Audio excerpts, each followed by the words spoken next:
So yes, calling in, Skyping in from California, 2016 presidential candidate, Republican candidate, John Albert Dummett Jr. John, welcome once again to the show. How are you, brother? Good to see you again. Yep, back in the saddle again. And is that literally too? Well, actually, somebody was kind enough to give me a horse that, you Really? I was know, going to ask you. Go on, take it from here. well, it doesn't, it's not the, $100,000 horse that I had, but I mean, what do you expect for free? But it's not the horse that mine was, but I'm a little bit away from actually literally getting back in the saddle. Good for you. Good. I still have some injuries to deal with, but I'm doing a lot better. Good, good, very good. Hey, listen, you and I were talking off the mic. You've got some things coming up in your campaign. You're going to be possibly going on a trip pretty soon. So why don't you tell the audience what's happened with the campaign? Well, actually, it was quite interesting. I've been bugging people for quite some time now, and of course, I immediately go for the joker throat anytime I hear anybody say that I stand absolutely no snowball's chance in double H, hockey sticks, one of those kind of things, of getting elected president of the United States. And I tell them, hey, all it takes is for you fine patriots to get out there and contact your local Republican Party and say that you want to hear me. Well, I just was contacted by the Illinois Republican Party. Good for you. It seems a handful of constituents, as they put it, have demanded that I be heard on the Republican circuit.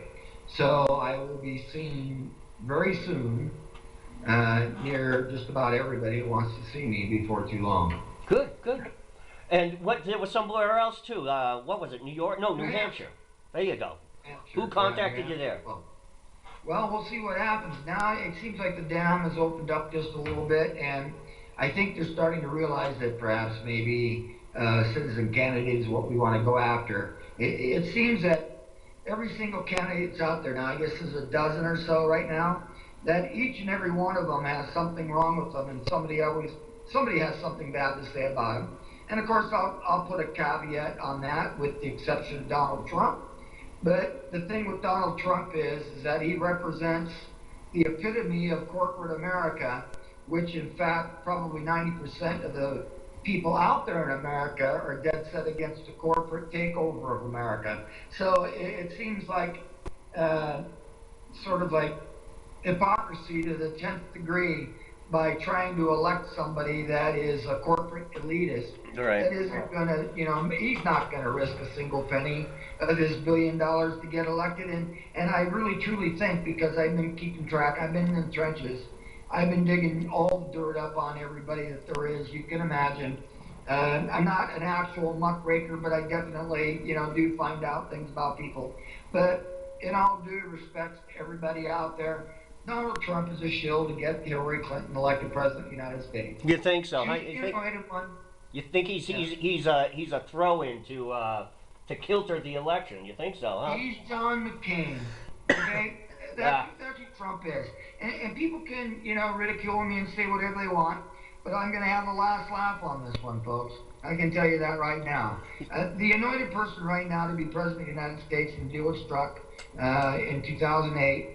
And that was when the usurper managed to make a deal with Hillary to be Secretary of State. Right, right. And the fix was in then. And if you want to go ahead and vote for Donald Trump, a corporate elitist, a billionaire, a wealthy businessman, that is, by the way, that has failed as many businesses as he's succeeded in, and to make just a little snide ad hominem attack.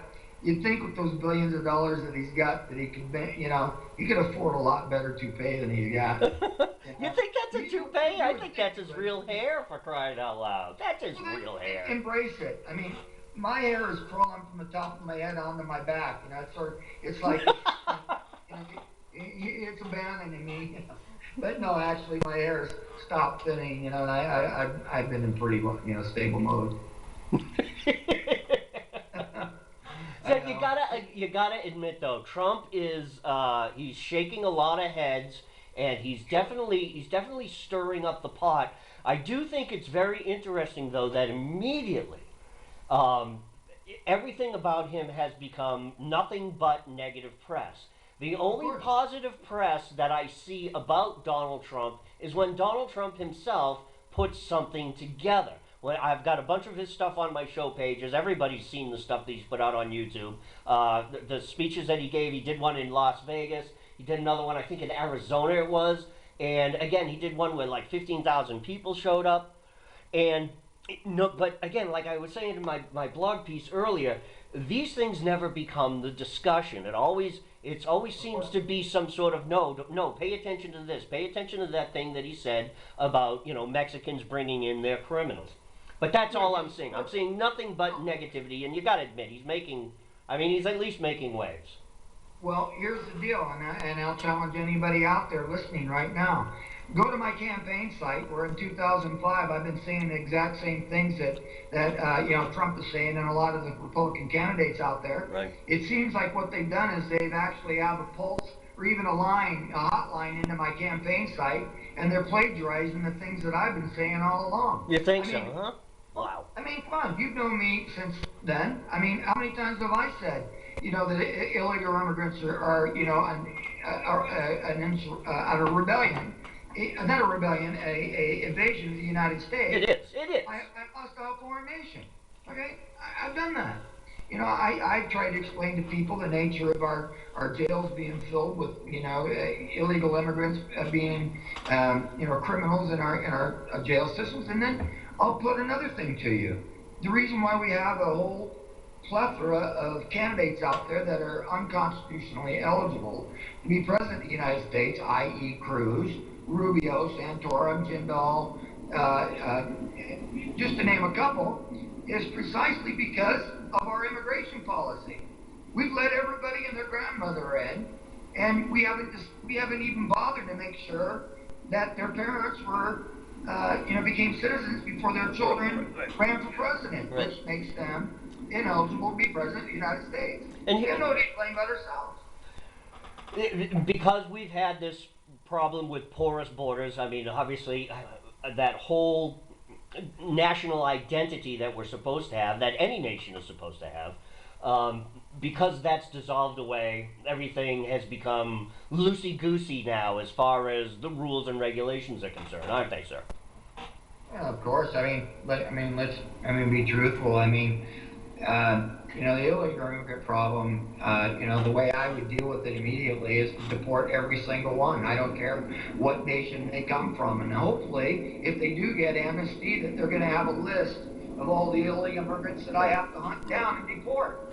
And of course, I've always told people that I'll end up sending them back and then sending a bill to the nation from which they came from. Sure. And if I get, the finger flipped off at me, it gives me an excuse to cancel foreign aid to that nation. But we all know what to do at the border. This isn't rocket science. Yeah, sure, right. And what Trump is saying is what, I've been saying a long time, but the reason why I haven't been heard is because I'm not a media darling. I'm not a party politician. I'm not a wealthy billionaire. Right. I'm just your Joe natural citizen out there, just telling people the truth. Right, exactly.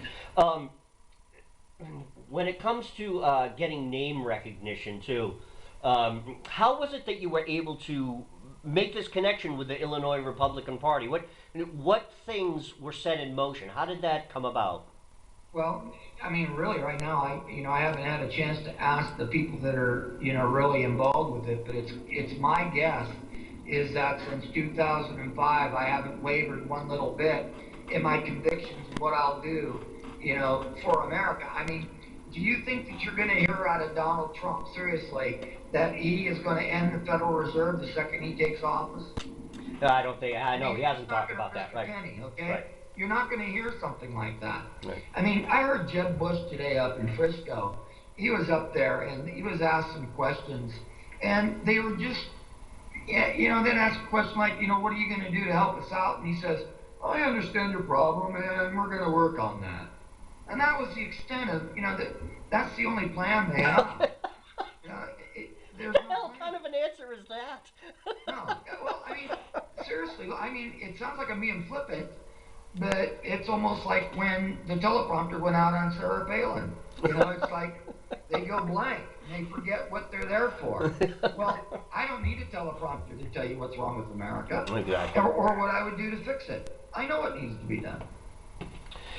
You know, while we're talking about San Francisco, this piece that I just read, it's going to be a multi-part piece because we're doing this thing in Worcester, Massachusetts. It's been going on, what, 6 or 8 weeks? I actually can't remember myself. Um, we've been having these, what they call community dialogues on bias and race, and they've been held at different forums, a couple of the schools, and they just finished up at the auditorium, the DCU Center, right in the center of Worcester, Mass. I've been filming them, and one of the things I'm going to write into the second part. I started working on it today. Is I wanted to talk about assimilation. You know, the sanctuary city of San Francisco, and this person who shot that poor young woman to death. Um, there's first of all, A, he's a criminal. B, he's illegal, and C, he's a felon criminal. 5 times deported. He's got a huge rap sheet. Went to San Francisco and openly admitted that I went there because he knew that no one would bother him, and it's a sanctuary city. Yeah, Berkeley is But too. yeah, but here's the thing too. You know, years ago when immigration at the turn of the century, and we all learned about it in high school. Kids today don't learn about it. I mean, there was a difference then because there was assimilation. People wanted Right. to be Americans. They wanted to become Americanized. They didn't let go of their heritage and culture. They didn't let go of their religion. They kept that. But there was a sense of individuality. There was a sense of national pride, pride of being here in the United States, proud to have a chance. That doesn't exist anymore, does it, sir? No, well, to a big degree, it really doesn't. And, you know, we are a melting pot, and we should still be. I think that's where we went wrong. And, you know, the whole point is that I think it was probably about, 20, 25 years ago when we decided that we were going to call ourselves a hyphenated American. Yes. I'm an African American.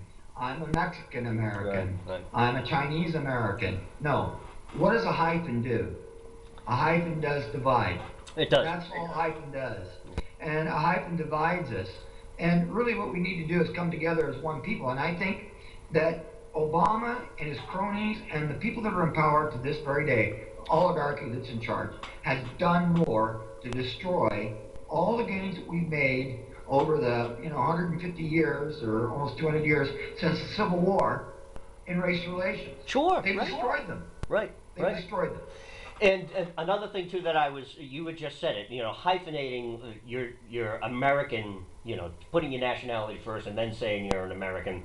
And this is another thing I'm going to cover. You know, this multiculturalism, it tends to divide rather than unite the nation. It doesn't make us a homogenous nation. It just separates us all into various enclaves. And one of the things I'm going to write into the piece is that, you know, this enclave mentality is a form of 21st century tribalism. Just look at any of the ethnic cleansings that went on after the fall of the Berlin Wall. Now, say what you want, folks, about the iron boot of the Soviet Union. My mother, God rest her soul, when she saw the wall come down, as happy as she was to see it come down, she immediately said to me, she says, we are going to erupt into another possibly century of civil wars in all of these countries. And she was absolutely correct. I mean, what was it, like a year or two later, the whole Serbian thing and the Bosnian thing and the Croatian thing started, Rwanda, and all of these things are because these countries were divided all up into these various enclaves. Yes, they had their freedom back, but it wasn't this sense of, oh, we're a free nation now, we can do what we want, let's work together as a nation. No, they immediately split up, immediately went into enclaves, and all this enclave mentality does is it promotes more racism. Take it from here, sir.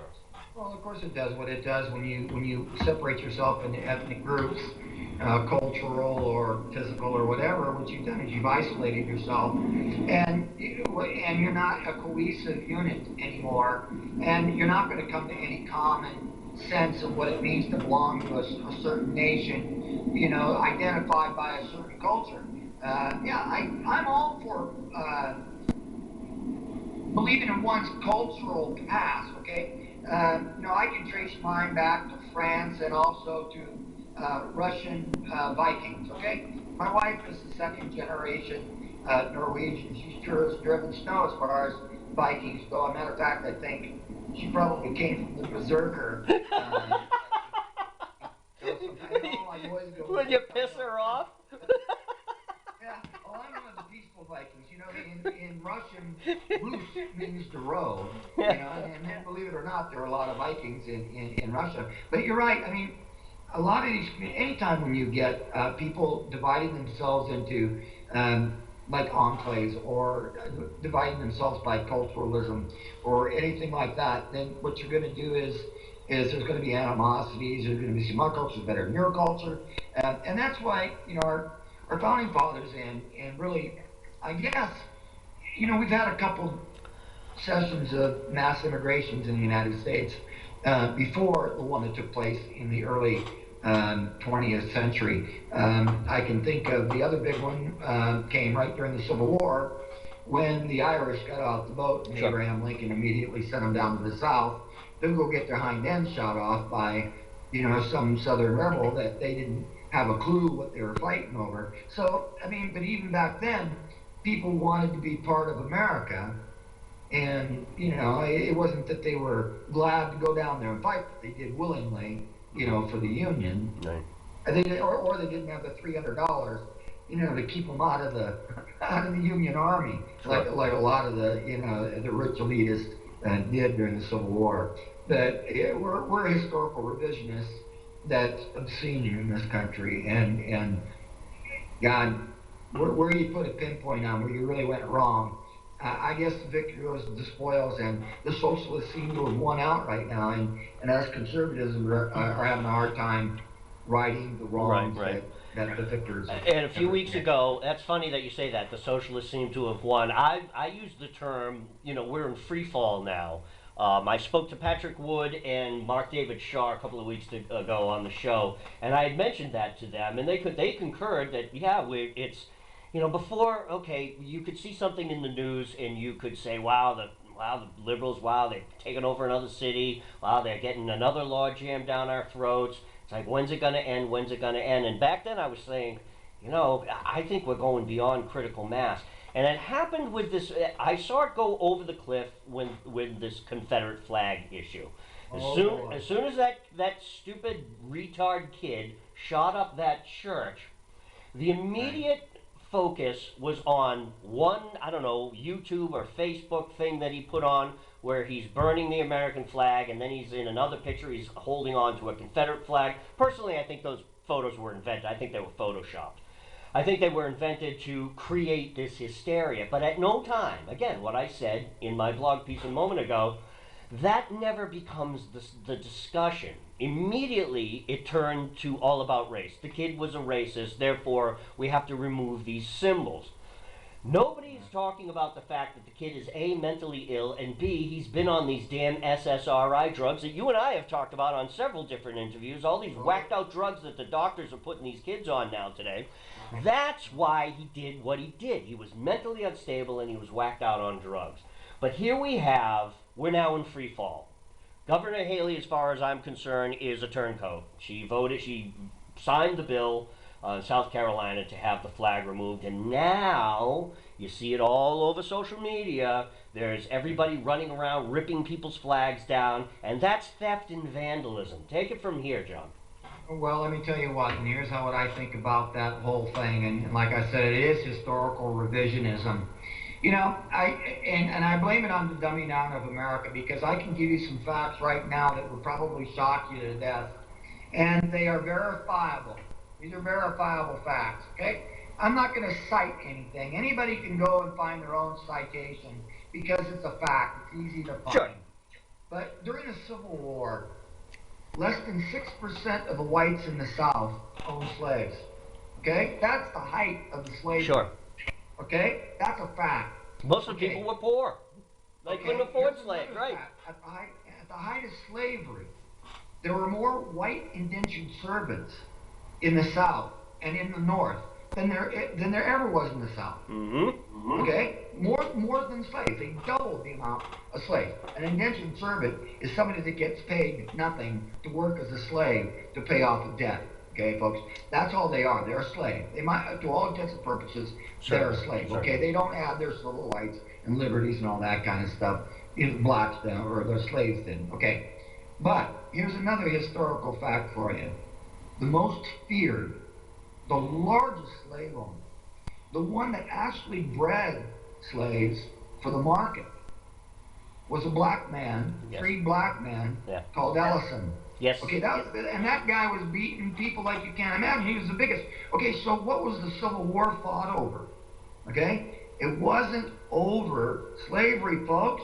You keep saying it a million times, but everybody wants to tell you you got your head in the sand if you don't think it was about a slavery. Okay, if it was about slavery, okay, explain to me why Abraham Lincoln said, and he's been quoted, and you can go find the quote, if I could preserve the Union by keeping it all slaves, I would do that. Certainly. Okay, another thing Abraham Lincoln did, the Emancipation Proclamation. They think that freed the slaves. No, it freed the slaves in the states that were in rebellion. It didn't free the slaves. And then, of course, Abraham Lincoln had it all planned because he didn't feel that the black people would ever be able to live with the white people or assimilate into white culture. He wanted to send them back to Liberia. So, I mean, we're dealing with lies here after lies after lies. And as far as the Confederate battle flag, here's the truth about that North Carolina battle flag. Yes, it was flown over the Capitol in response to racial tensions that were going on later on after the Civil War. Right. But the stars and bars have been around, you know, since 1860, and those folks were fighting for states' rights. Yes. Okay. And I heard one guy say, all that Confederate flag symbolizes is slavery and hatred. No, that battle flag was to separate the South that was fighting for the right to secede from the Union, which they had the absolute constitutional right to do. People do not realize that slavery had already been outlawed. Secondly, slavery was going to die a natural death anyway. Yes, because I got a neighbor that lives close near me. Right. His last name is called Whitney. Can we say Whitney Gin? We say the cotton gin. Yes. Matter of fact, modern mechanization makes slavery prohibitive. It was dying a natural death. Now, we've used an issue of slavery to inflame, you know, people like they're using now, you know, all throughout the nation to inflame people to do certain things here, to get them, you know, to vote certain ways, you know, to accept Sharia law, you know, and things like that, where it's all this historical revisionism that's going on that we can't tolerate as a nation. We can't. It's going to undermine. Look, we're a bunch of lemmings going off the precipice. We've already gone off. That's what I would say. We've already done it. We're in free fall now. We're in free fall. Okay, but hey, there's always a parachute or, you know, a gliding suit. I mean, there are people out there that can pull, you know, us out of the free fall. Sure. But you have to be willing to get rid of those people that have pushed us off the cliff. That's true. This is absolutely true. And, you know, as I've just finished John Kennedy's Profiles in Courage, and he, you know, obviously if you've read the book, that it's basically example after example of senators, congressmen, governors, lawyers, all sorts of different people from the 1700s all the way up into the middle part of the 20th century. People who broke with their tradition in their party. And I thought of people like Sam Houston, who was not only governor of Texas, but president of Texas when it was an independent state, fought against the general from Mexico, was revered by Texans, was revered in the Senate when he went to Washington. Excuse me. However, when the issue of secession came up, Sam Houston actually voted against that.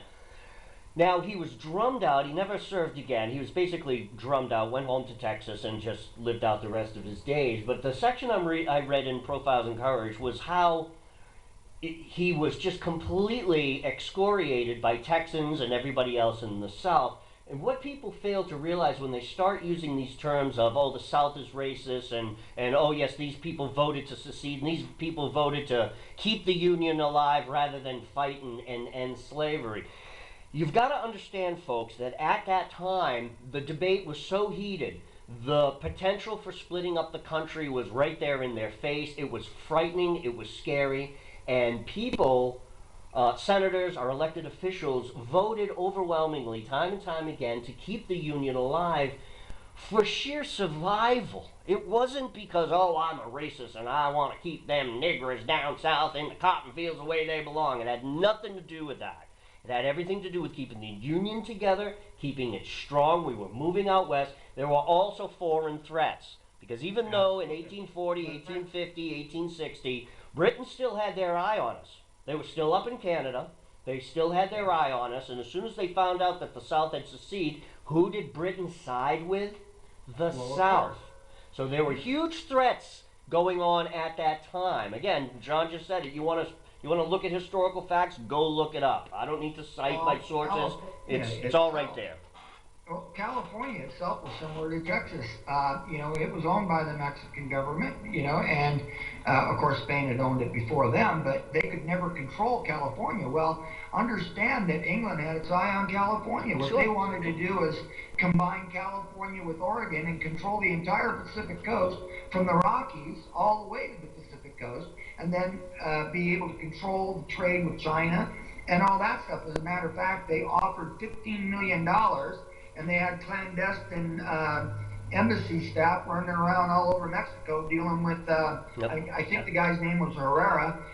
Santa Anna was still in the picture, and he was thinking about running in there and then selling for their national debt to Britain. Sure. So, yeah, England's been involved in our history a lot more than a lot of people realize. Right.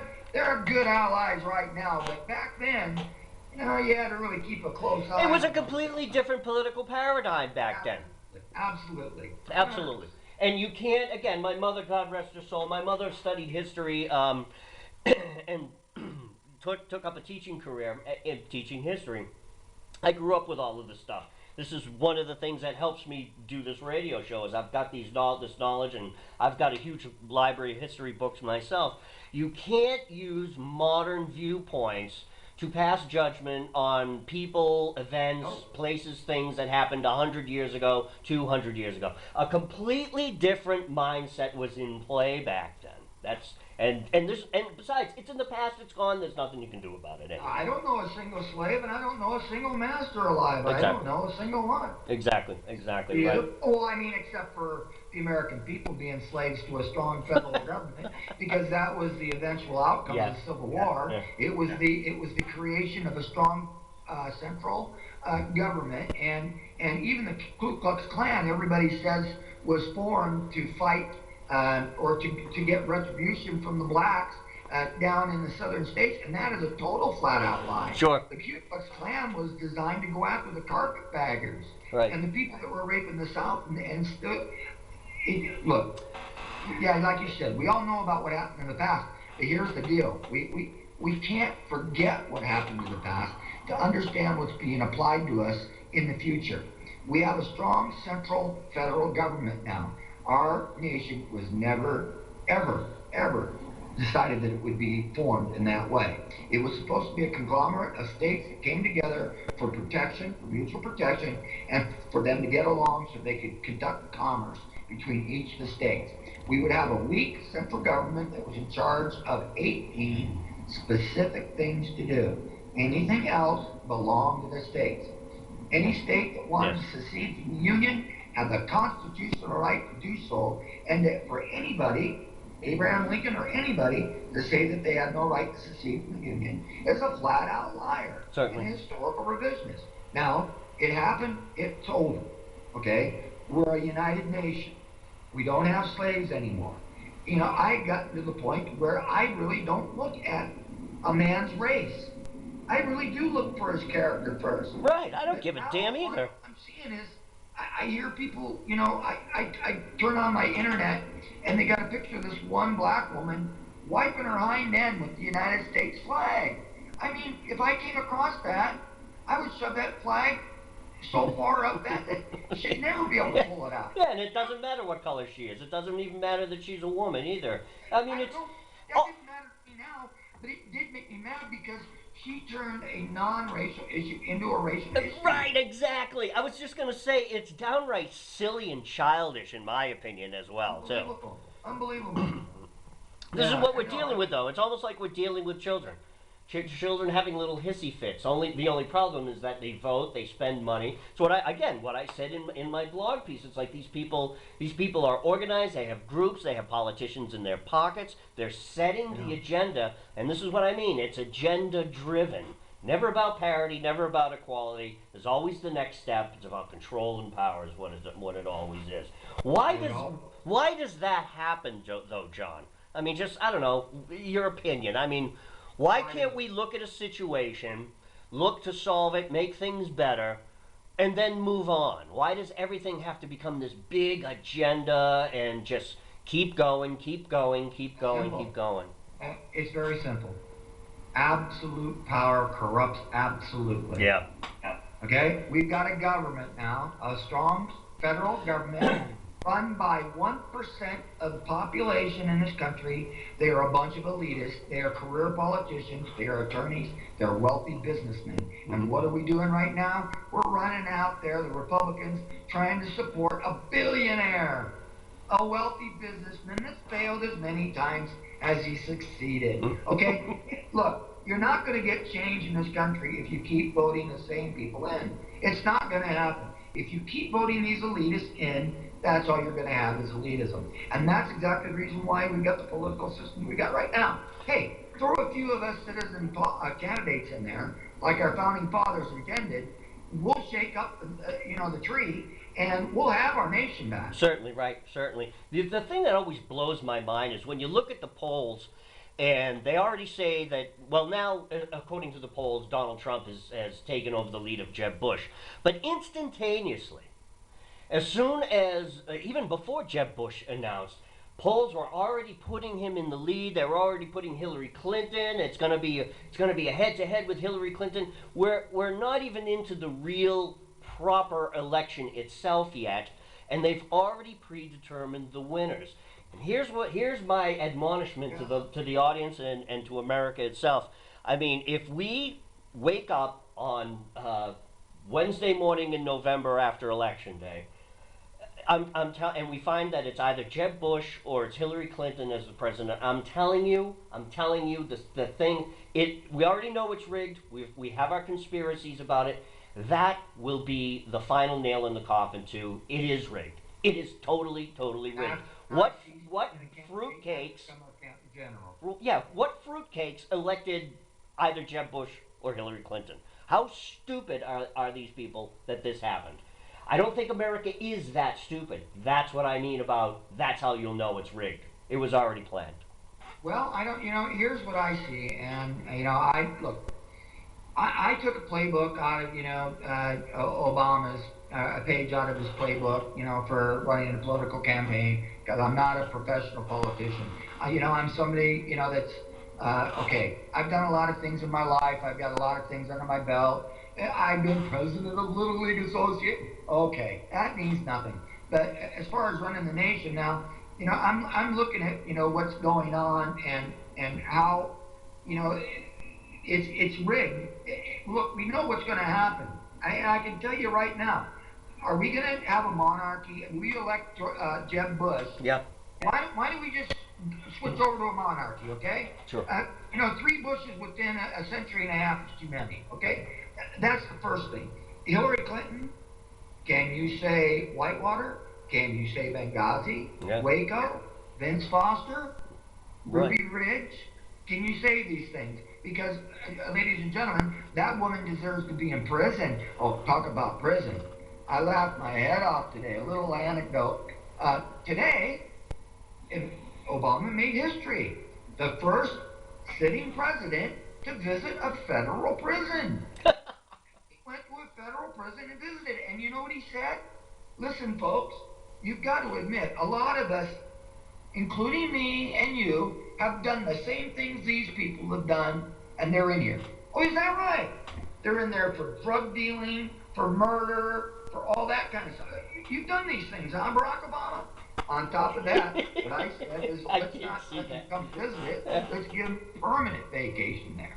Because for what he's done to this nation, he needs to be imprisoned Yeah. or left up against the wall and shot. I've said it so many times, and I don't pull no punches. The man has destroyed this country in one fell swoop. And I mean, I turn back to history all the time. And the reason why I do this is because history repeats itself. And this history is really recent history. But if you go back and find out, and I'm sure a lot of you heard who Saul Alinsky is, Yes. right? Sure. Okay. Here's something that maybe a lot of people don't understand about Saul Alinsky. Saul Alinsky was a protege of a guy named Mitty. Yes. Okay, this guy named Mitty was a head capo of Al Capone's. Okay?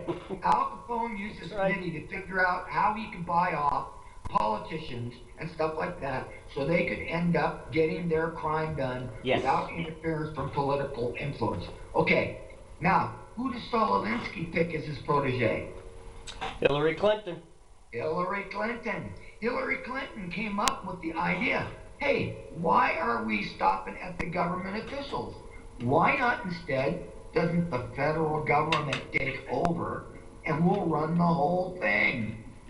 That's We'll right. implement Al Capone style control over the American people. Guess who implemented it? Who? Barack Obama. Yeah. So Exactly. Barack Obama is also a protege of Hillary and Saul Alinsky. Sure. And Sure. folks, follow the money, follow the history. Open your eyes. We've been taken over by the mob, and they call themselves the federal government. That's right. That's right. And here's what's amazing is all the social networks that I trawl and broadcast and put my stuff out on. I have primarily conservative people who follow what I do. I do have a few real far left liberals, and I keep them around so that I can keep your enemies close, that kind of thing. And it's absolutely amazing the stuff that they either say against me or against any of the stuff that's published on some of my pages. They've even gone after you on your Debate for President Facebook page. And but there was one post today where it shows a picture of Barack Obama with his Nobel Prize and the Iran nuclear deal, and he's holding them in his hand. Yeah, it was a photo op. And my God, are these people absolutely head over heels? They think it's the greatest thing. I'm watching it on the news the other day. My son and I are watching this, and he's looking at me. He's like, "Why does this deal sound really bad?" One of the things is you can't just go into the. We're not still not allowed the IAEAIIIOU or whatever it is. Yeah, is not allowed to go into the country carte blanche, almost like they tried to do prior to the second Iraqi war. Yeah, they have to call them ahead of time. They have 14 days to respond. Listen, hello, Iran? Yeah, we want to go to this nuclear facility. Okay, we call you back in 14 days. Hey, Ahmed, yes, Ayatollah, move everything. They're coming in 14 days. That's exactly what's going to happen. My son's looking at me. I was like, yeah, this is a stupid deal. This is a bad deal. These leftists, though, they think it's the greatest thing. Oh, he's going to go down in history. I was like, yeah, he is, sure. Yeah, you wait in about 5 years, maybe even less. There's going to be a mushroom cloud over Tel Aviv. Go ahead, John. What was the very first thing that came out of the Iranian propaganda news agency over there? Yeah. What was the first thing that came after they announced this agreement? What did they say? Yeah, it was just more death to America. It was more. There you go. You said it. Death to America. Now, folks. Yeah. Understand? These guys do not fool around. They mean death to America. And on top of that, I have people. Okay, I welcome anybody on my website. Okay. And my campaign site. I want to talk to everybody, okay? I'll listen to you. I do not like ad hominem attacks. Like you said, they come after you to tell you what an idiot you are. That's because they don't have a legitimate argument against what you say. Okay? Weapons of mass destruction in Iraq. Okay? I could have taken a wheelbarrow in the time that it took the United Nations to get off their hind end and get over there and look Yep. for those weapons of mass destruction Yep. and carry them off myself. Okay, I had an argument with a guy that said weapons of mass destruction were never found in Iran. The hell they weren't. Oh, they were. I know they were. Matter of fact, it's all come out in the wash right now, but nobody's heard it because they buried it. They buried They it. admitted That's to right. it. That's right. They were there. That's right. Okay? Here's the thing. You don't gas thousands and thousands of Kurds, and then what did he do? He ran out of chemical weapons? Is that what he did? Right. Right. Or he decided to get a conscience and get and destroy them? No, folks. That was legitimate. There were weapons of mass destruction. Iran, here's the deal with Iran right now. 24-hour inspections, and here's what Barack Obama did. Lift the sanctions, that means they can sell their oil. He's given them permission to buy ballistic missiles. Okay, now they can buy their ballistic missiles on the free market. Right. Yeah, North Korea, right. And then the ability to produce nuclear weapons. At the same time, they're chanting, death to America, death to Israel. And I'm going to tell you right now, watch for the vapor trails in that long arc and that trajectory as it comes into New York and into Tel Aviv. And then we're going to sit around here with our thumb up our hind end wondering what we're going to do, because we're not going to have the resources or the guts or the leadership to address the issue. Never mind the fact that it's going to spark an arms race in the Middle East. Jordan, Saudi Arabia with the bomb. Okay, I don't like that idea.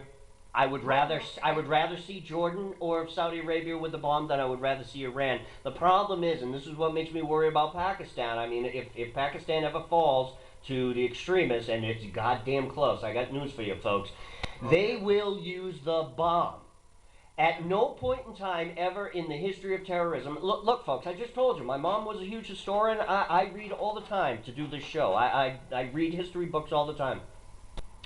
About a year or so ago, I went through this whole, I needed to understand this whole concept of Islam and the history of terrorism coming out of the Middle East.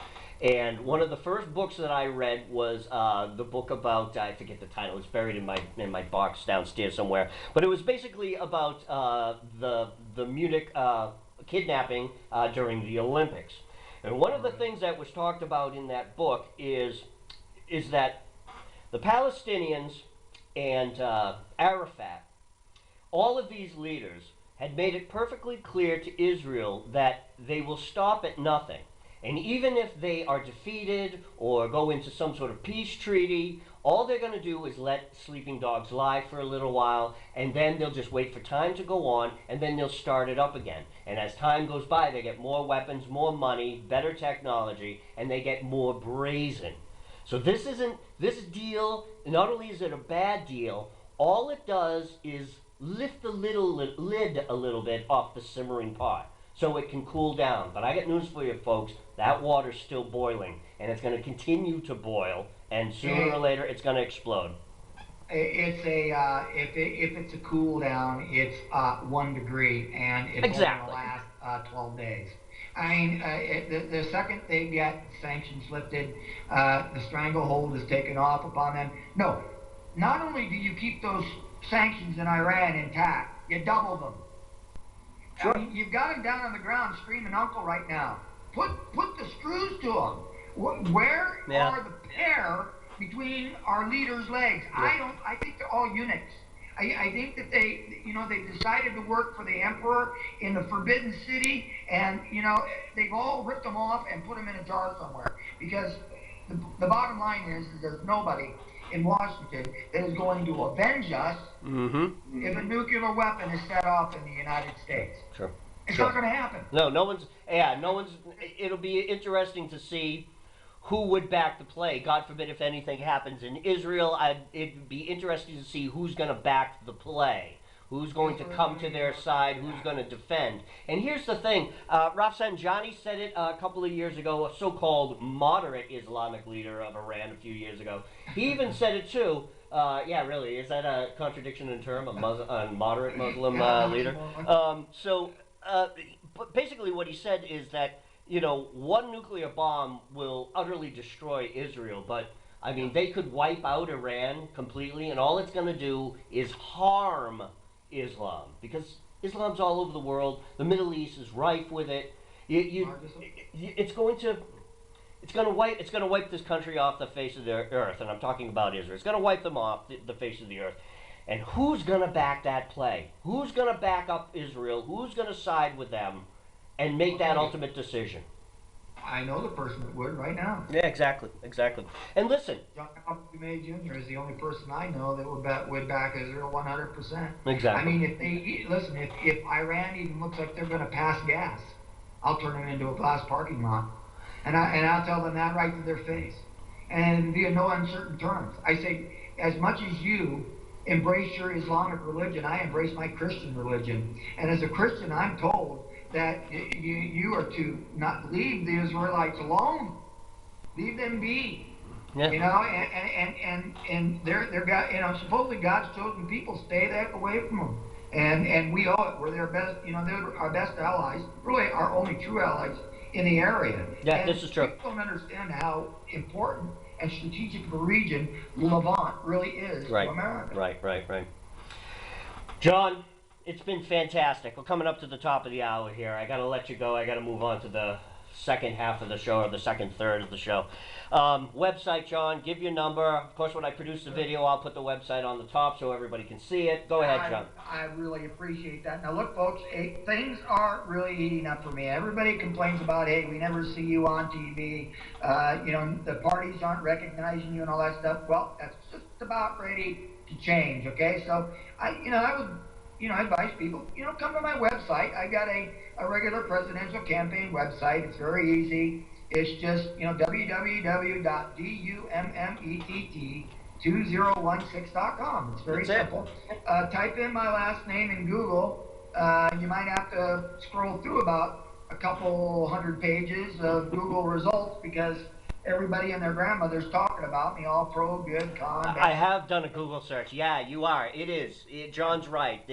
It's getting out there. So yeah. The other thing, I was going to say, start doing some YouTube videos. Colonel Reed Reeser from. I can do more. Yeah. Do some more. Talk about policy. Get a decent background. Buy a halogen light from Home Depot so you've got some good lighting on your face and stuff, and just go out there and do it. I mean, video cameras. Heck, I run my show on a shoestring budget. And, I pick up video cameras for a song off of Craigslist all the time. So it's really, really simple. John, thank you so much again, man, and I will be talking to you soon. Yeah, certainly do when things come up. And I can tell you, so make sure you call me up so I can get that jab in there. I told you so. There you go. Thanks, John. Thanks. All right, God bless you guys, and everybody keep cool and be safe and watch America. We need to guard. All right? All right, brother. Talk to you later. Take care. God bless. And there you go. John Albert Dummett, Jr.